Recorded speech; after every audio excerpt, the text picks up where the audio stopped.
7 діб арешту та 20 тисяч рублів штрафу для кримського татарина Асана Момджі. Російські силовики затримали його сьогодні вранці у Санкт-Петербурзі.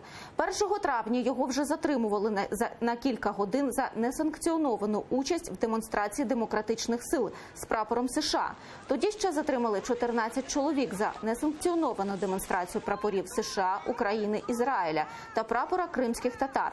Сам Асан свою провину не визнає. Нагадаю, Асан Момджі багато років живе у Санкт-Петербурзі і завжди бере участь у акціях на підтримку кримських татар. Виступає проти окупації Криму і агресії проти України. Він постійний учасник акцій «Стратегія-18». Виходив на одиночні пікети проти війни у Грузії і репресії Кремля проти кримсько-татарського народу.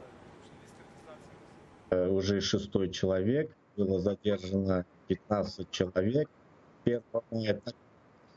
Движению солидарности не разрешили шествие 1 мая. Они как бы хотели примкнуть к колонне.